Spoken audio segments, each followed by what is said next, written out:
Welcome everyone to Balls on the Pitch. My name is Hussein Seif, and with me, as always, is Kareem Hosem. I say as always, although I did record a solo episode last episode. So that's only because I was busy, yes, and I sort of like went life. MIA on you. Well, no, I mean, let's just say that life forced us to go MIA on each other, and that's what happens sometimes. And it does. It's going to happen again. We're not going to lie to you about this. But we do the best we can, and we appreciate everyone who listens. But there are some very important recent events and upcoming events that we want to discuss. The first thing we want to talk about is the Community Shield, which is happening next Saturday. I mean, we have to talk about it because you support Arsenal, I support Liverpool, yeah. So like it's kind of like it had to happen. It's kind of the theme, and really. This is the reason why. Yeah, right. I was like, I've been forgetting Hussein. I've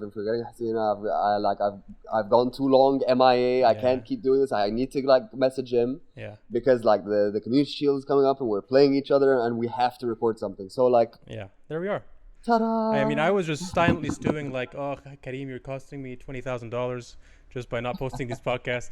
And I was like, well, he's costing me $0 because we're not making anything. So it was all fine. And as long as we get something out before the game and people get to see what we think, then it's all happy times. Like this podcast thing is on a slight tangent. It's super weird because as someone who edits them all the time, I'm already bored of hearing myself. So I'm just hoping that the listeners don't share that. But if they do, I'm sure they'll let us know. Listeners are very vocal. Absolutely. Very vocal, the listeners. Exactly. leave a comment below. Tell us what you think. If it's positive, leave it below. If it's negative, just go away. Yeah, exactly. Or you could DM it if it's negative, just so that no one else. Yeah, exactly. We like criticism. Yeah, feedback. Feedback's good. Feedback is good. Constructive criticism is what it is. Yes. We like constructive criticism. If you're gonna come with negativity, get out of here. Yeah, exactly. Come with positive criticism. Yeah, and then they're gonna be those guys that like to walk the line and like say a negative thing, but it's a joke, and it's like, can you figure out how subtly this is a joke, but also an insult? So we appreciate that as well. Let's discuss the Community Shield. Arsenal, after disappointing for much of the season, and then getting Arteta to replace Unai Emery, and I obviously had a lot of opinions about that and how successful Arteta could be immediately. He went and did what not a lot of people expected, which is to actually win a trophy after coming in December. So like it's insane that he won the FA Cup, and obviously I really enjoyed that we won that. Have to confess that I did fall asleep in the middle of the game. I don't know. I never thought that would happen, but it was just one of those days where like it was a super long day, and I turned on the game, and as soon as halftime hit, I was like, okay, I'm gonna take a. And then I woke up a little yeah, just a little. And then I woke up. It was like 9 p.m. and I woke up to a text from my boss congratulating me. So that's how I knew we won. And then I watched everything back. But at least we won, and that's the important thing. Yeah, exactly. Which means we get to face Liverpool in the Community Shield. So I mean, obviously, how do you feel about that? How are you scared? Are you confident? Are you excited? How are you feeling about sort of like facing Liverpool? Because you actually you beat us last time we actually played together. You beat us 2-1. Oh. We ran you off that pitch, but you beat us 2-1. Oh yeah, we did. That's fun. Well, to be honest, like every Community Shield we've played has been after an FA Cup win, and we've always faced the league challenger. So it's always a game that you think you're going to lose, just by virtue of the fact that the league is fair to say the league's a bit harder to win, and the FA Cup, even though it's a cup competition, that's different. But no, like I'm excited. I'm excited. It's the strange Community Shield because it's like probably the fastest turnaround for a Community Shield we ever had. Just by virtue of like what happened this year. It's been the craziest year in the history of all sports. I think I'm just excited to see like if either team has made a lot of changes, if any, if there's changes tactically or not, if there's changes personnel wise or not, whether that means anything, all that stuff I'm interested in. The result doesn't really mean that much to me, if I'm honest. I'm one of those people who kind of thinks it's like half a trophy, but whatever, I'm just excited to watch the game. Yeah. Technically, it is. Yeah. Yeah. But like, if you win it, it's a It's trophy. still a trophy. Exactly. If you win, it's a trophy. That's something that. I mean, Yeah. City included that in Yeah. their Yeah. They make a lot of jokes what's about it, that. That's what I the was. formidables. Formidables. Yeah. Yeah. Pep Guardiola jokes about that. About it being actually 3 or not 4. But the actual Man City president, obviously, and I forgot his name. Is added. Oh Khaldoon. no! Wait, not Is it? not is Khaldun al Mubarak. Khaldun al Mubarak is the guy who runs shit like on a day-to-day Yeah, him. basis. Yeah. But Yeah. like Hey, man, that's what I'm talking the about. big guy is the sheikh back in No, back Khaldoon in the Mubarak. Emirates. Then he's the one who's like always adamant that it's 4 trophies. Yeah. So that's fair play to him. It is a trophy by definition. So, As he wishes. do you think that Liverpool will field a different team? Have you lost players since you've last played? I'm trying to remember. Yeah, we lost. I think we sold Lovren. That's Which you'll went- understandably be happy about. I mean, I wish him well. I wish him well in all his endeavors. And he went to Russia. He went to Russia and he won a trophy with his first game. Like, he actually won a trophy in his first game. Really? And I have a feeling he might have scored in the second game that he played. So, like, I'm happy for Dayan. I'm like, they obviously like created all that content, like when he was leaving, sort of like with Salah, sort of like giving him a nice send off message, and like Klopp also giving him a nice send off message. So I think it's sort of like that is sort of like it showcases the culture you have in the team, where a lot of people were probably sort of like really happy about like Lovren leaving. It's the manager and sort of like the general feeling of how they send off a player showcases what type of culture that they have in there. So like on the outside you have like people cursing and like saying Lovren needs to leave and blah blah blah and all of that, but when you look at it sort of like, and it's important for the club to put out this message and this content because it affects sort of like how fans see things, how fans relate to certain players. So when the club puts out a sort of like that message through content of like, thank you Dayan, you've been a great servant, you've seen some highs, and they only focus on the highs, it makes it sort of like, it changes the narrative slightly to a more positive note, and you then remember the player on a more positive note. And that I think is really, really important in terms of how a club conducts itself on social media. Yeah, for sure. And I think it you can see it sort of like affect the fan base a little bit. And I think Arsenal are actually doing a really good job with their social media and sort of like trying to change the culture online. Yeah. Obviously, you're never going to change Arsenal Fan TV because they're just like they've gone to a certain like way and they're sticking to it. Yeah, they're but trying. The club has changed it. Yeah, like Robbie from AFTV, like who's the owner, like the founder. He's trying, I think, to be less less aggressive. Yeah, let's say, or inflammatory. But he still has DT and all the other guys and troops or whatever who are gonna do that. So I used to give him a lot of hate, or like I used to be like, come on man, you're supposed to love Arsenal, you're not supposed to shit on them all the time. And then I feel like, you know, like you're fully within your rights to make a business, you're fully within your rights to try and earn a living. If you think that having people do that is going to make you more money, I don't blame you. You know, if you need to feed your family and all that, blah blah. So, and now that he's actually trying to himself, at least as the one person in the team, in the organization who tries to throw like a more reasonable line, I respect that. And I think they had an incident a couple weeks ago, or like last month or the month before, where someone in their live broadcast said something insensitive. It's like, of course, it's like, cause that's you know, it's not a very PC stream, is it? Was it? I think I saw something about that. Yeah. I saw someone complaining about it on Twitter. Was it United game? It was someone went down injured from the opposition team, and like they were all sort of like watching it together.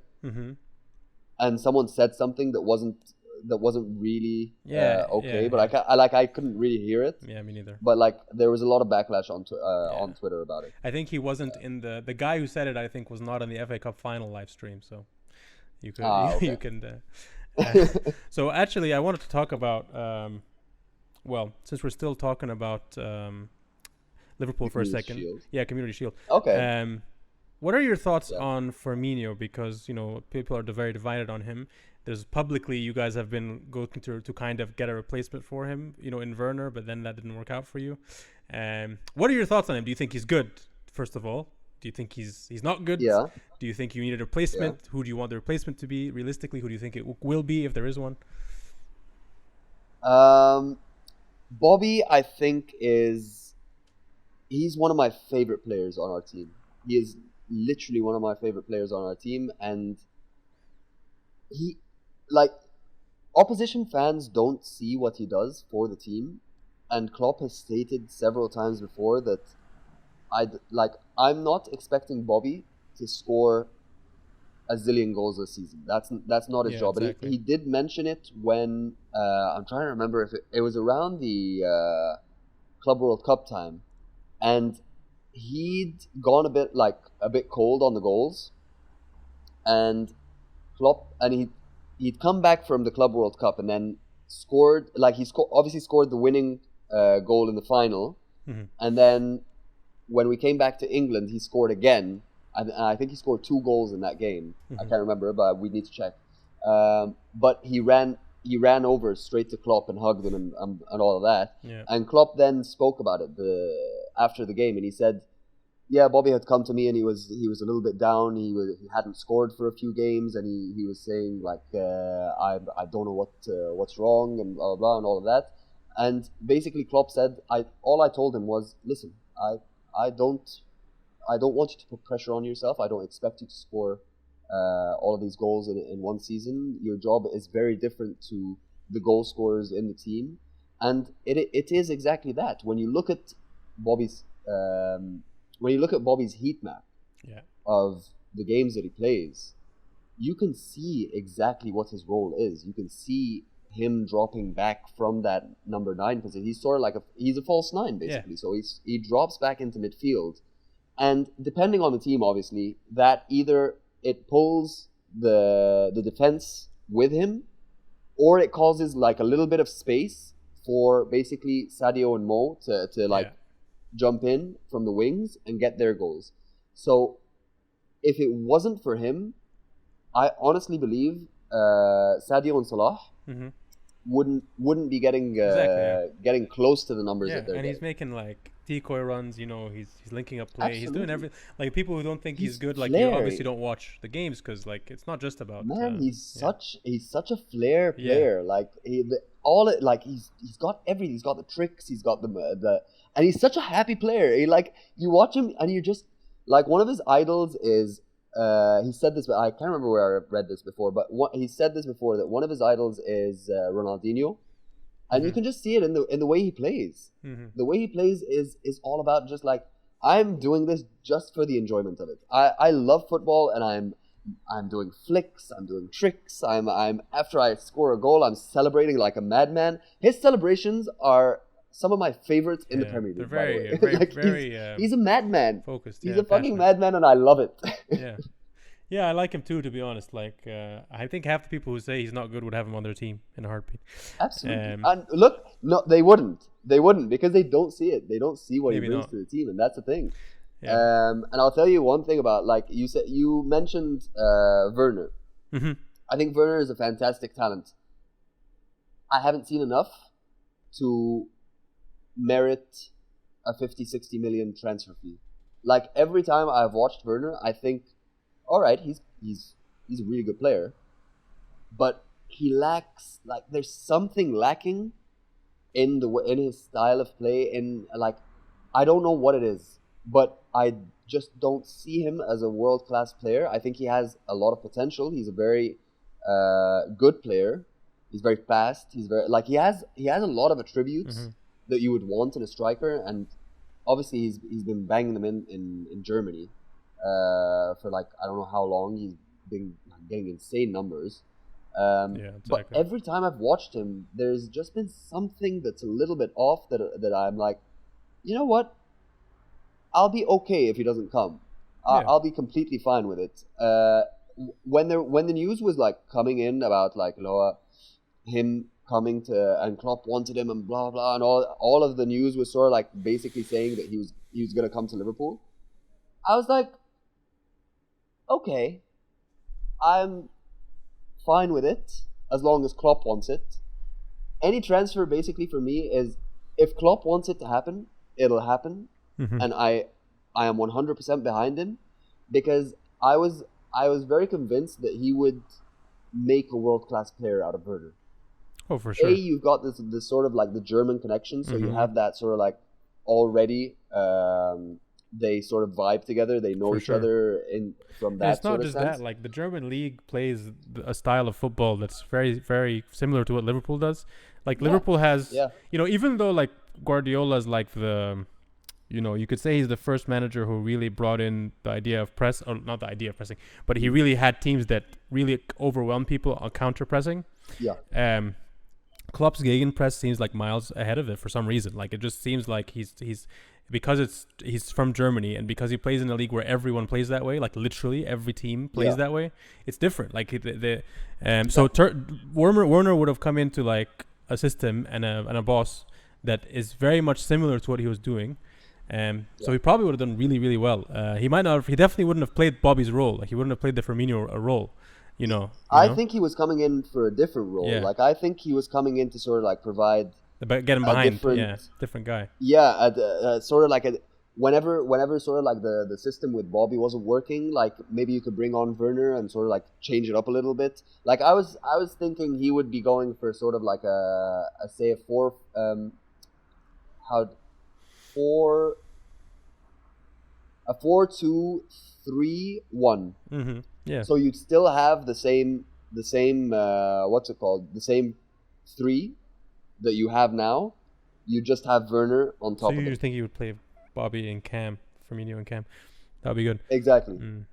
Well, speaking of that was basically how I saw it. Yeah. Speaking of players who might play in Cam, Arsenal signed Willian on a free from Chelsea. And I think a lot of Arsenal players, might be underwhelmed by it for whatever reason. But when I was probably underwhelmed by the idea of it, but I get it. Like if you live in London, you wouldn't want to move. Just get him to cross the other team. It's fine. But when I read that Arteta might actually use him as a number 10, now I got interested, because I'm like, now this is interesting, because he definitely has the technical skill, he has the vision, he might not have the speed to play wing, but he definitely has the speed to play number 10. So I'm interested in whether or not that he plays in the Community Shield, first of all, because that would be really cool to see him if he starts the game or if he comes on, how he's used. I'd be a bit underwhelmed if he just plays as a winger all season or that game. But I'd be interested to see what Arteta does, for sure. We still haven't signed Aubameyang, by the way. So we're still waiting. You have? Does he have a year left on his contract? Yeah, or is he, like, one of those. Yeah, it's one of those things where we have to tie him down this summer. Yeah. It's the same as Wijnaldum as well. There's talk about Wijnaldum leaving. Yeah, I heard he wants to go to Koeman wants him at Barcelona. Is that what I'm hearing? Yeah. Koeman's been trying to convince him to go to Barca, and like it's just like I would rather just like keep him and bring in Thiago, man. just bring them all in. I know, but he's like, even though he's good, Wijnaldum, like he is a guy that you could replace. He's good, definitely. But you could definitely sell him and then get in Thiago, and you'd probably be fine. Sure, yeah, but I mean, for me, look, the only thing for me that sort of like that's really sad is because Wijnaldum is such like, I love him. He's been one of our best players for like ever since Klopp came in. Like I think Klopp bought him for 25 million from Newcastle the year they got relegated. The year Newcastle got relegated. Yeah. So he has been such a great player for the club. He basically took the Barcelona game by the neck, scored 2 goals after coming on at halftime, and just like went rogue on them. But on the other hand, like I can also see it from the perspective of a player. This is a player who's sort of like, he's basically won everything with us right now, except for the cups, obviously. But like, who cares? But he's won all the important stuff. He's won the league. He's won the Champions League. He's won the. Did he win No, he didn't win the Europa League, but like, who cares again? But he won the Club World Cup. He's won the European Super Cup. So it's Yeah, like, you know, which you've yeah, you've contributed enough, and you've done enough to merit like whatever move you want. Like if he wants to move, if he, for example, his family might want to move. His family might want to go to a sunnier place. They might want to move to Spain. Coleman might have some ideas where he's replacing Busquets with Wijnaldum. I mean, who knows? maybe. If he wants a new challenge, so be it. I would not stand in his way at all. I hope he does well, because he's absolutely a stand-up guy and deserves all the good all the good Well, he that's deserves. yeah, All the that's good he really good. gets. Really nice words from you. So hopefully he either finds his place in Barcelona or stays with you. We'll see. It occurred to me though that while you were talking, you could have been talking about someone else, which I think we'll move on from the Community Shield now, because like the majority of what you said could apply to Lionel Messi, and that's how I think of it Mm. when I think of Lionel Messi. Right? I think of it like, come on, just let him go for already. You know. Like Yeah. he's done everything and more. Like he's done everything 3 times. Like just let the guy go. Yeah, yeah, You know, yeah. come on. So we like we're saying this because it just came out like I think yesterday or maybe the day before at the most that Lionel Messi was Yeah, told that it's he wants to leave Barcelona. Yeah. yeah. It's been sort of like floating around for the past maybe 2 or 3 days, Fallon. Yeah. It just sort of like really solidified and became a lot more concrete. I think today, maybe last night. Mm. Um, but like I mean, he is, again, he's another player who's sort of like, he's given his life Literally. to the club. Yeah. Yeah. Literally, he's given his Literally. life to the club. They took him from Argentina, and they like brought him up from a young boy to what he is right now, to basically being the best player in the world. And he's helped them win countless things. So if he wants to leave, just let him leave, or replace the board with someone who will appreciate him properly for the last 2-3 years in his career, Mm-hmm. and build it, like, not build a team around him, obviously, because that's It's khalas. over. Yeah, it's over for it. I mean, he's That's got the two or thing. three Like years that's left in him. this is my main take on it is like, if you're Barcelona right now, you shouldn't be be panicking. You shouldn't be upset. You shouldn't be like, oh, Yeah, woe is me. It's like, no. Like, this is like, you've had all of your cake. You've eaten it too. yeah. Now don't be greedy now. Like, there's no set dynasty that lasts Now you're forever. just dropping it all over the floor. Now you're No, just but that's dropping cake fine. all over the Yeah, but floor. that's fine. Like what I mean, exactly. But what I mean is like, you have to as an organization, you have to know like when to let go. Like the Chicago Bulls, you know, Absolutely. when they let go of Jordan and Pippen Yeah, and yeah. Rodman, that was probably too early, right? They were Yes. just like, fuck you, we don't want to pay you.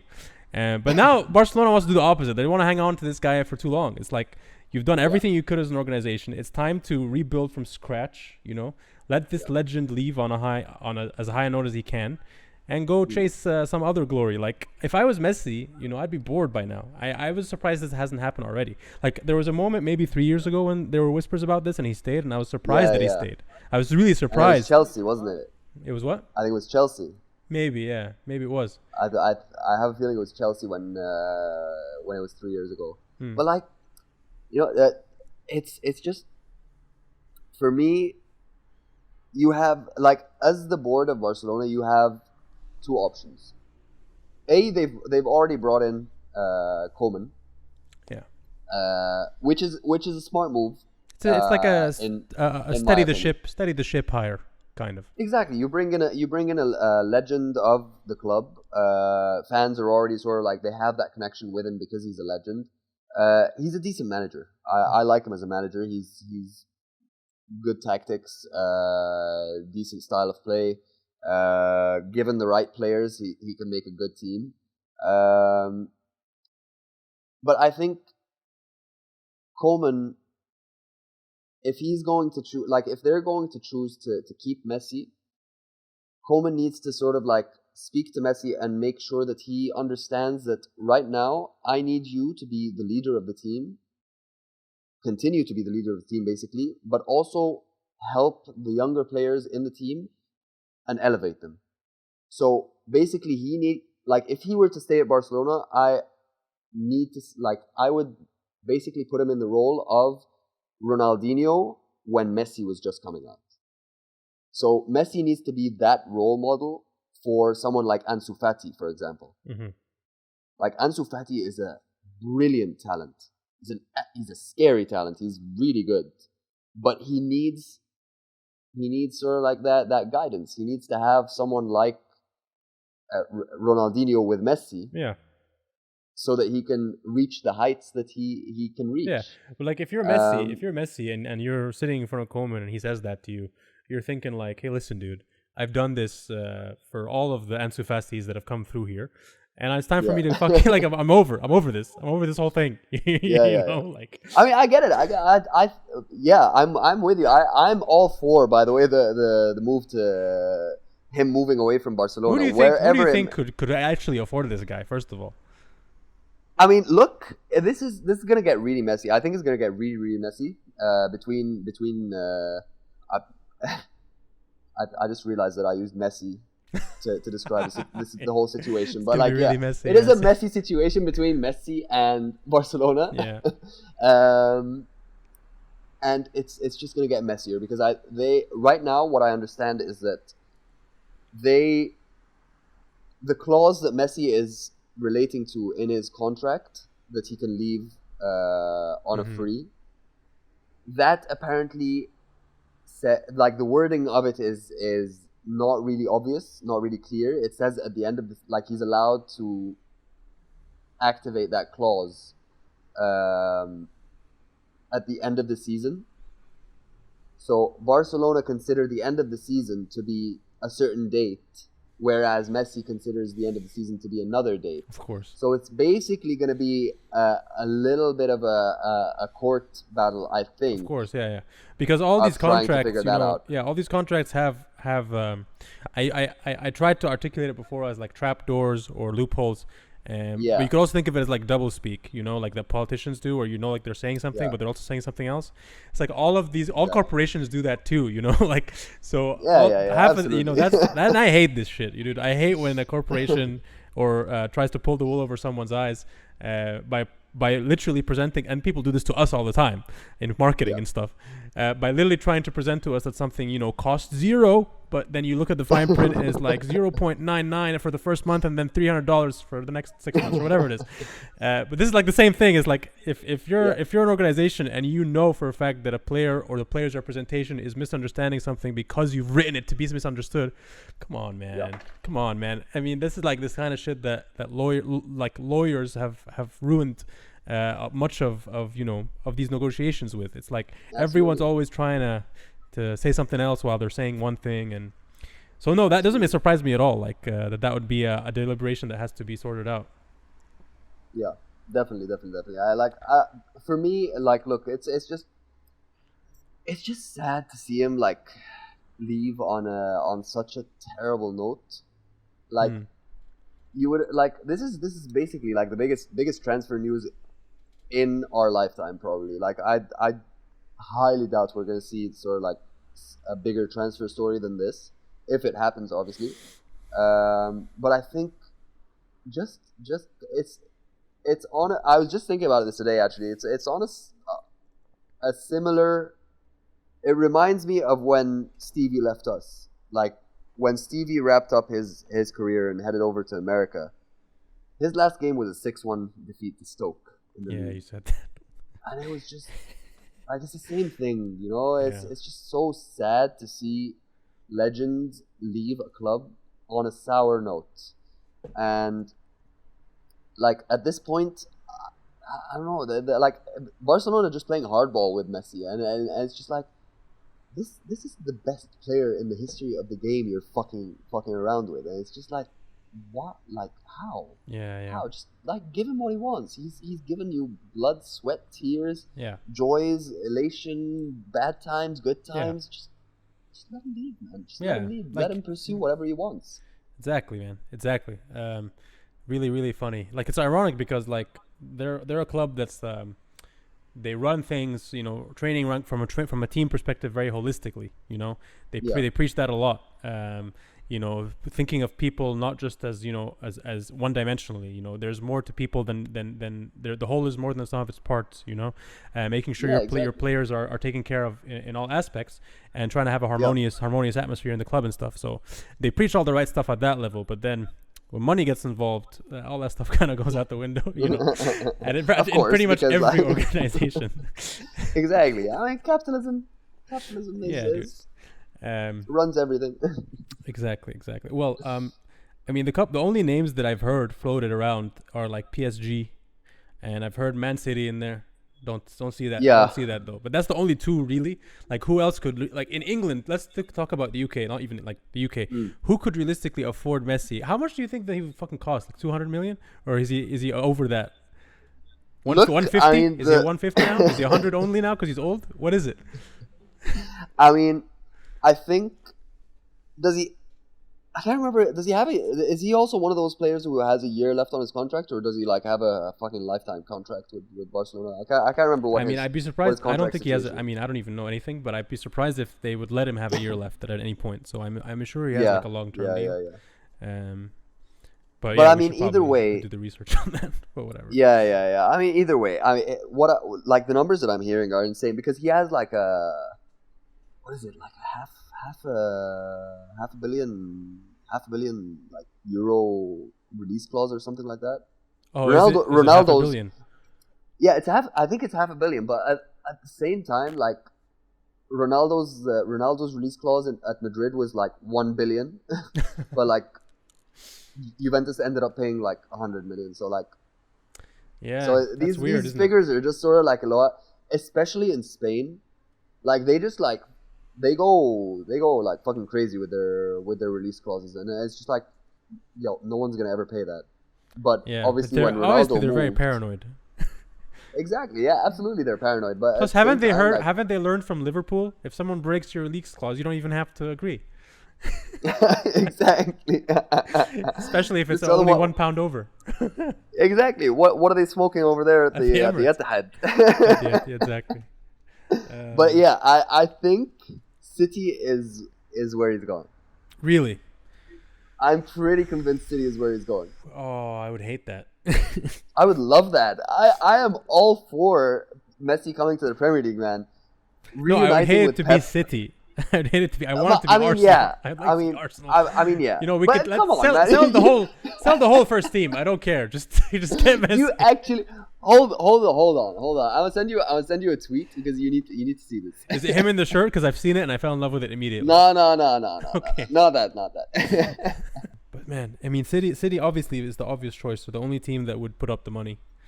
Yeah, absolutely. I mean, it just makes. I read something just today that said City are actually planning sort of like a 3-year deal, where he would eventually move on to the MLS with their sister club, which is New York. Yeah. So that actually makes a lot of sense. Yeah, it does. In terms of, say, he comes to the Premier League for, say, 2 years. Guardiola stays because, like, hey, I've got Messi.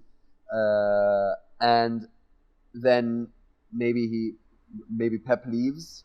Messi goes to New York.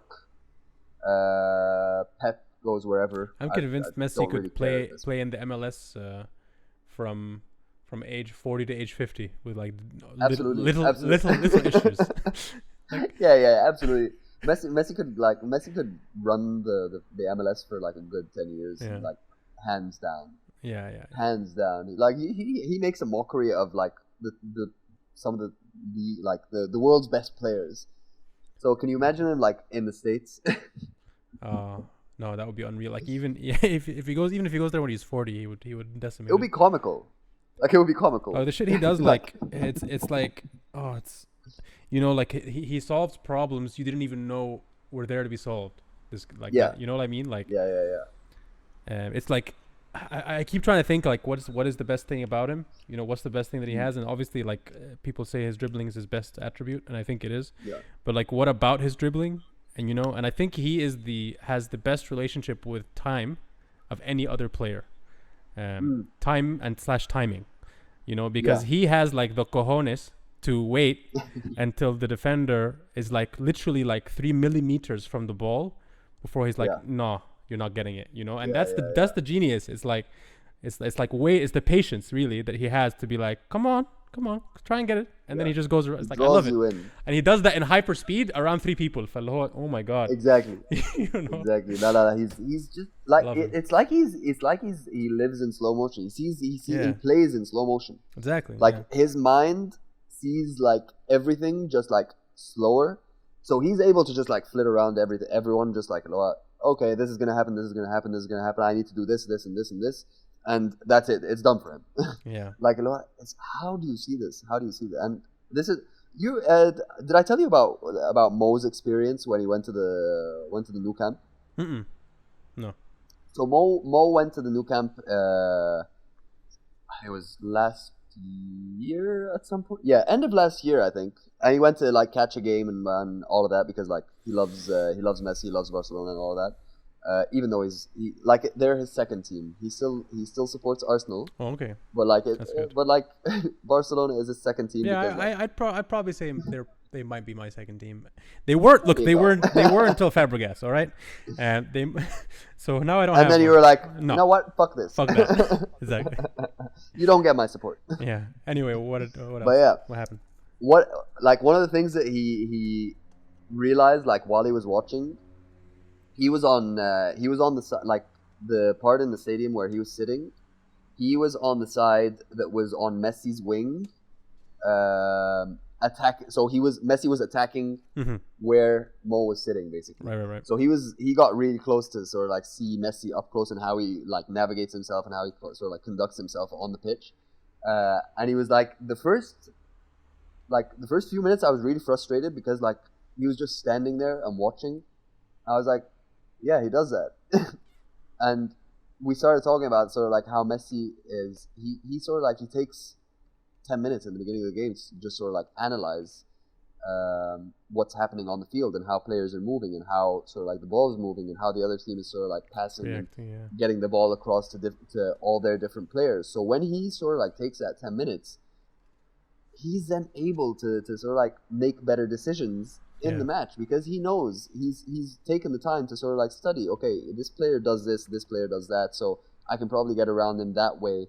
And it goes back to also something that I recently read about Guardiola and how he demands of his players that they face the pitch a certain way. So when they're waiting for the ball, basically, they need to look a minimum. Actually, no, it wasn't. I saw. It was Guardiola, but I'd seen it in an article on Squawka, analyzing one of Thiago's performances in the Champions League after they went back to that. But it's basically Thiago. I think they were calculating the amount of times a player scans the field before receiving the pass and how that affects the pass following. And it was such an interesting sort of like article to read in terms of numbers and in terms of what some of these players are expected to do on the field. Exactly, and you were sort of like, I was sort of seeing like a lot of players who were sort of like taking 4, 5, 6 looks before they received the pass. They were getting like higher percentages of forward passes after that would basically create chances. Exactly. I think that was the actual stat. But I'll find the article and send it to you. But it was super, super interesting, and it just shows you like the way that Guardiola operates and the way that Messi operates and the way sort of like all of these La Masia players operate. Yeah, I mean, I took their the courses, like La Masia's methodology is now basically available online for people who want to buy their courses. So I did, because I was like, okay, I have to know, and that's exactly what they mentioned. Like, they have a whole chapter on that, on what you can see as a player, and what that means, and basically what kind of superiority you can have on a pitch. So you can have numerical superiority, right? So that's just where in the zone that you're playing, there's more of your team. You can have qualitative superiority. That's where you know, like if you're 2-on-2, but you know that one of you is Messi, so it doesn't matter who the other two people are, you know. And then it's like positional as well. So all of these things go into account, but then you also have to accurately map the space. And of course, it makes perfect sense. Like the people that map the space the best before getting the ball know exactly the potential where the ball can go, and then what can develop after that. So like it's really interesting, like to me, because a lot of the things that Guardiola gets lauded for, it's like stuff that is now common knowledge, but it really comes down to each individual coach and each individual like department as to what they focus on, what they really want to emphasize as things for the team to focus on, and then each player will have a weakness in a certain area, whereas that another player won't. And then you get into like higher levels of analysis where there's microplane analysis, which is like literally analyzing what occurs in the 2x2 or 5x5 square where players are taking each other on, and then there's mesoplane analysis, which is kind of like what occurs laterally and horizontally in groups. And then obviously the macro analysis, which is what most people do, because it's the easiest thing. It's just to be like, oh, this happened and that happened, but that's just macro level. So there's like 2 levels underneath that, and so then it's up to the club really to figure out, okay, what players have what problems in which level of the game, and how can we make that better. So a lot of that goes down to analysts actually these days. To highlight which players need help in what areas, because whereas before, like a coach would just have to do that whenever he had the time and has to catch it. Now all these clubs have, they're recording everything in real time, so you have people that you employ, and every game they'll have a catalog of each event. Pretty soon everyone's gonna be on the same playing field in terms of knowledge, and it's just gonna be about how you execute. And I think I was talking to a coach here. And I was asking him, like, what do you think is the most important in terms of success? Like, this was a successful young coach, and he's like, is it the coaching time you spend on the training room? Is it the analysis time you spend in them discussing what they've done? What is it? What is it that makes you successful as a coach? And he's like, recruitment. That's it. Really? It's like recruitment. That's it. It doesn't even matter. Like and it's true. He's right, because it doesn't even matter if you play like Mourinho, is if you have good players. You don't have to play like Guardiola or Klopp to win things. And he's right. Like it really is just recruitment. So that was really eye-opening. Recruitment of players or recruitment of of general, players. like of players. It doesn't, like, to be honest, because he's right. Because it doesn't matter if you slack off. If you don't even have an analysis department, but you have 11 murderers, like you're gonna win. Like, you know what I mean? Like, True. So he's right. Like, because I've been thinking about it when you're like a coach or an analyst and you're young and you're like, oh, I want to be really good. I want to make a difference. I want to help the team win. And you do have to do your job as much as you can to have that happen. But even if you did your job the best that you could possibly do it, if you don't have the players, it will not do anything, or it won't do enough. It won't do enough to have you win the league, But I that's why I like underdogs. I like teams that are like, that's the team that I had. Like we were last. And we finished 3rd or something, and we were almost gonna finish. We were almost gonna win. Very it. Nice. Yeah, and I like coming in and be like, okay, we have a bad. We're the bottom team. Let's improve this. But I think it stands true. Like that recruitment is really probably what really makes it and breaks it for people, which is probably why people want Messi. So True. But I mean, for me, I think recruitment is important. Yes, and like. You're speaking to someone who like our recruitment team has been banging out like fucking transfer after transfer after transfer that has been like perfect for us over the past 3-4 years maybe. Michael Edwards, man, he did it. Michael Edwards, man, he's a boss. He's a boss. Yeah.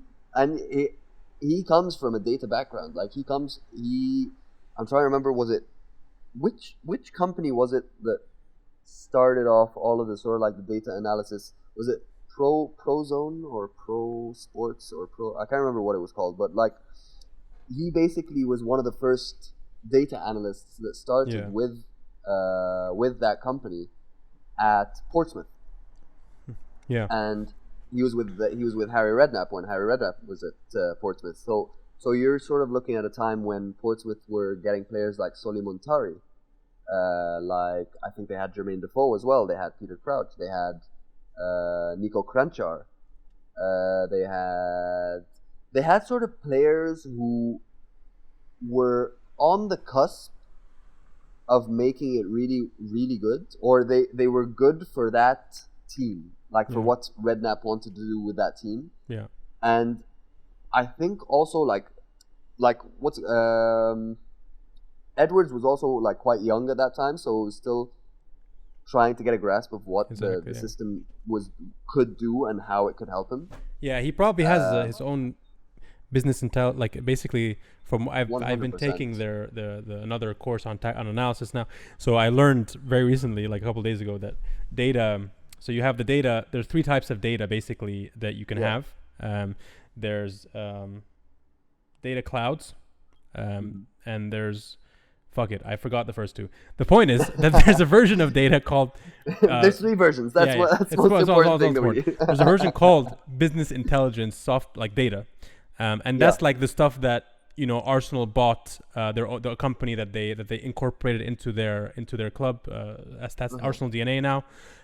That's because that company will have had a software model that models specific statistics that result in answers that the teams value. And those business intelligences are unique to each club, basically, and they're basically licensed to that club to use. And everyone's basically competing to find out who has the best business intelligence model stats-wise that's resulting in the best results for them. So that's where it's going. It's like people are selling. It's still obviously also ends up as tech. People are selling the tech that will lead to teams winning, which is super interesting. Absolutely. Yeah. All right. League. Champions League. Yes. I fucking love this one game format. I fucking love it. This one game format has brought out some incredible football. And I am absolutely here for it, and I am so sad that it's not sustainable. Do you mean like this in the quarter and semifinals?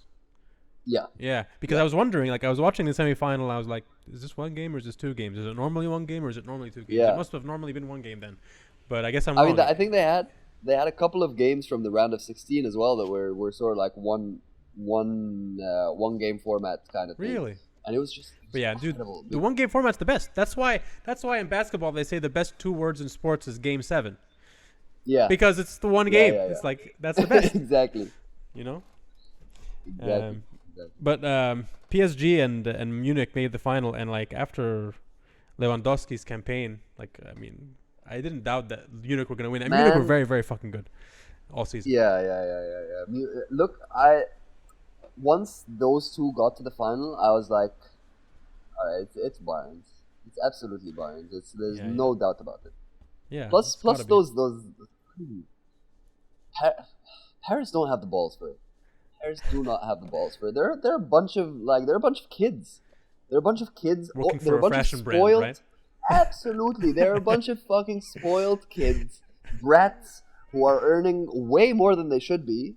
Yeah. Living in a glamorous city, going to parties every fucking weekend. Well, obviously, I don't know if they're going to parties every weekend, but they have lavish parties every now and again at the expense of Neymar. And it's just, my man, you can live your life, but put the effort in on the pitch. Yeah. Show that you actually care. Show some fucking balls. Show some actual. You know what? We're gonna do this. Yeah. But it got to a certain point, and I think it was around 70th minute, and Neymar was doing all these flicks and tricks and blah blah blah, and they were losing, and I can't remember. It was at the point when what score did that game end as? 1-0. It was just Kingsley Coman's lone goal. That's it. But right? that happens a lot. When you get 2 really, really good teams, it always happens a lot that it becomes a really cagey game, and the quality kind of levels out at the highest level.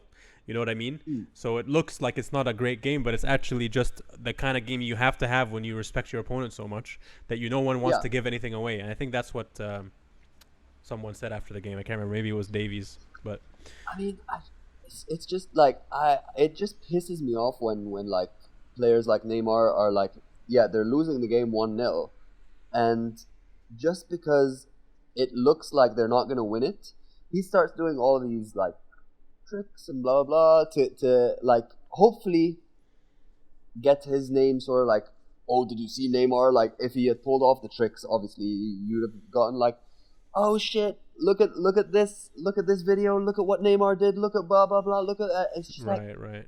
So you're saying, yeah, you're saying he tried to execute some techniques or dribbles or whatever, and he didn't pull them off, and that pissed you off. He's individual. Like, he got to a point of the game where he started being really individualistic, and you cannot do that in a Champions League final. But you know why he did that is because he panicked and he was like, I have to win the game. You know, isn't that what everyone says? If you're a great player, you have to perform in big games. So what are you supposed to do then? But you need to take the right decisions. You need to, like, he was making all the wrong decisions and being individualistic. If you're gonna win a game like that, especially against a team like Bayern, you need to be a collective. You need to be like a team together. You need to make sure you're passing the right passes. Like, I was watching one of the Liverpool friendlies. I think it was yesterday actually, and we were just making, like, the team in the first half I don't want to say lazy. They were just like ambling. There was no sort of like purpose to what they were doing. Whenever they were receiving the ball, they were sort of like ambling on it. It looked like they didn't know what decisions they needed to make. It looked like all of the passes were sort of like they were trying to play the difficult passes instead of simple. But you know what? That's a symptom of a team that's under pressure, right? Absolutely. So that shows me that Bayern. So how much is it? You know, this is an age-old question. How much is it PSG's fault, or how much is it Bayern's played well? Because they put them under that kind of psychological pressure, right? Yeah. True. Yeah. I definitely agree with you. I think Bayern played to their strengths, but they also played on PSG's weaknesses. Mm-hmm. Like, they made sure that they pressured them. They made sure that they were like, you know what, we're not going to make it easy for you. We're not going to make it easy for you. And the Paris players are spoiled little brats who want everything easy, and who play, and they play in a farmers league. I'm sorry, but the French league is a farmers league. So no matter what anyone says, the French league is a farmers league. That you're not going to get someone like Mbappe. Mbappe needs to leave the French league if he's going to be a world class player. Yeah. If he wants to be considered as one of the best players to have played the game, he needs to leave France. Yeah, you could make a strong argument for that, because like each league presents its own challenges, you know, and if you've mastered one league, sometimes that's a sign that it's time to, you know, find something new. And maybe that'll happen for him if he moves. Same thing that might happen with Messi. Maybe he could, because people always used to say, "Oh, can Messi do it in the UK?" It's like, yes, he can. I mean, will he be asked to do different things? Like, will he be asked to dodge ankle crushing tackles every weekend? Yes, he will. But will he do it? Yes, he'll do it fine. He'll be fine. I mean, you know, but that's what we want to find out. That's why it's interesting to him as well, because he wants to know. He wants to be asked. So. You know what? He wants to be asked different questions. Fundamentally, that's what it is.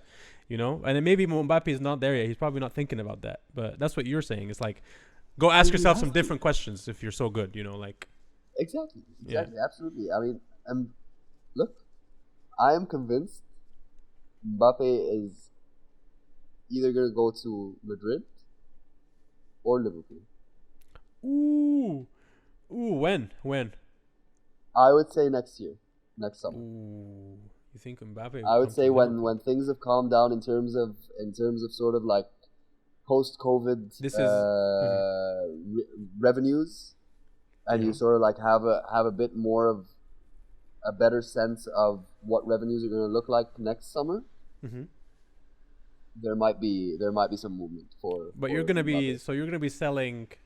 I'm imagining this is like Mane goes to Madrid, for example, in this scenario, or is it Salah going to Madrid in this scenario? I'm not sure. Because you also need to remember. I mean, you have to sell two of the front three to fit him in. You have to sell two of them at least. I mean, we were gonna bring in Werner and keep our front three. So like, I don't know. I don't know if say, you would have say, brought in Werner. I would have been surprised if they wouldn't have sold Firmino. I would be surprised. really, I would have been surprised. Yeah. I would have been surprised if we had sold Firmino. Yeah, but I just feel like Because Werner's he's such an important is the player kind of guy to you're Klopp. gonna. Yeah, but he might have to be happy with like the Giroud role, like the. Because to me, Werner comes in right away. But Really? that's just me. That's just me though. But yeah. Interesting. No, I would not replace Bobby for anyone, man. Yeah, but Okay, not anyone. Klopp might Let's think, not. Klopp, I'm sure Klopp thinks differently. Yeah. I'm sure he does. I'm sure he's got an image of his mind of the team with Werner in it, or he did anyway. Yeah. Wait, we never talked about who you could get instead actually, but Mbappe is definitely would be a very, very interesting player. Mbappe, I think if we can. Also, Mbappe is a Nike player, by the way. So, just. Which means. I mean, I'm just saying our T-shirts are now made by Nike, and Oh, we're you just like got a one new of- Nike, yeah, okay. Yeah, okay. we're now a Nike club. family, cool. Exactly, we're Nike family. Ah, Wait, I need this to one hide isn't this. Nike. Yeah, put some electric tape on that. Yeah, no, I've decided I'm gonna get the shirts at the end of the season when it's sort of like on 40% off, because I'm not spending like a fortune on merchandise and the shirts at the beginning of the season. Yeah, I would like to get the Adidas shirts. I mean, I like these Nike shirts when they came out, but they're actually shit. Yeah. And but the Adidas are like they're blowing Nike and Puma out the water. Fire, First man. of all, Puma They're was like so fire. Puma was like barf like for the majority. Okay. Yeah, Puma yeah. did not even though like Puma's material is weird, man. Like the tight shirts. That's like I've never this loved one. those. This was a Puma. It was terrible. The yellow one, yeah. My sister Yeah, brought yeah. this for me as a present. I love you, Hannah. Thank you. But the player very quickly became someone we didn't want to just think about a lot, and the shirt itself did not age well at all. So it's just one of those things. But I like to have it there just as a reminder that life isn't perfect, and just deal with it. True. But yeah, man, Mbappe 2021. Wow, dude. I thought it was gonna happen this summer, but then obviously COVID. So I think it'll probably happen, because I think is he also like he's stalling on a contract. I think he's one of those players that has a year left on his contract. Well, you'll have no option but to buy Mbappe if City buy Messi. I mean that's exactly. the only response. Exactly. Yeah. I would. Can you imagine Mbappe under Klopp? No. Oh my God, I would. It sounds like when you say that, I just think TT. I just think Henry. Like, I just Exactly. that goal against Carragher. Like that'll just be happening every week. Where he just Exactly. goes all the way like around. Yeah. Oh, I would die. Yeah, it expires in. Ooh, actually no.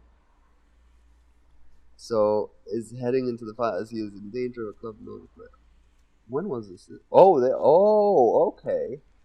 Okay. So yeah, he does have he's got a year left on his contract. Oh really? Interesting. That Yeah. is His contract expires. Wait, no, hold on. His contract expires 30th of June 2022. So he's got 2 years left on his contract. Yeah, okay. But still, I mean, if you next summer would be the time to sign him, because that's when you would sign him. Exactly. Yeah. Exactly.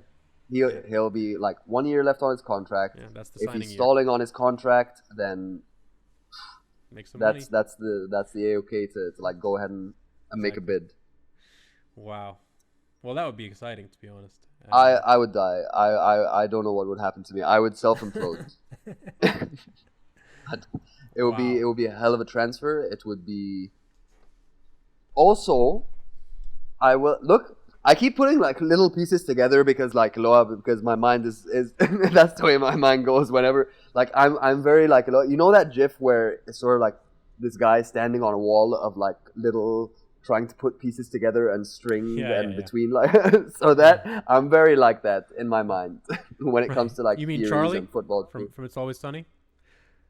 Have you not seen I have no idea. You have to watch It's Always Sunny. I think I've seen a couple of episodes of It's Always Sunny, but like I don't remember that. Like I don't remember if He's that the meme guy is from the meme, there. I think. It's from that. It's Okay. from the episode where he's like a mailman, and he's trying to figure out who the mail's for and shit. It's really funny. Ah, okay. All right. That's Yeah. actually really cool context. Okay, Yeah. okay, I get it now. Yeah. But yeah, that's basically me sort of like making like links with Mbappe and being like, you know what, he's also He's a al- Nike player and we're a Nike family and we're sort of like okay, Yeah. and then James Milner is the number 7, but he only he's gonna like go in like a year because like Yeah. he's quite old. Like Yeah. I'm assuming he's gonna leave next year as well. Like Milner is gonna be what 35, 36 maybe No, he'll next definitely year. leave. I think. So he will leave, freeing up the number 7 shirt for Mbappe, of course. Yeah. Unless someone else There's takes it, little things. you know, unless one of your team takes it just before Mbappe comes, you know, like they do sometimes. That would be I mean, hilarious. I'd have That would be Coutinho hilarious. back with the number 7 shirt. Well, I don't think you will, but I think we might have Coutinho. I mean, I think we might. Oh, maybe Look at- maybe Willian was our Coutinho plan B. Maybe that's. possibly. Like your plan B, sort of like with COVID revenues and whatnot. Yeah. Plus, Barcelona Bukayo are not gonna Saka is let our him 7, go so for we free. have our 7 for the future. Bukayo Saka, little I chilly like baby. Bukayo. Yeah, I like I Bukayo. like him a lot. I like him a lot. Super good player. So Champions League finished. PSG's shit. Bayern's Yeah. amazing. Done. Good conversation. Very good conversation. Yeah. I really enjoyed it. Thanks for watching. This has been Balls on the Pitch, episode 5. I'm Hussein Seif. And I am Kareem Hosem. See you guys next time. Thank you again for listening and watching. Bye bye. See ya. Amen. Nice.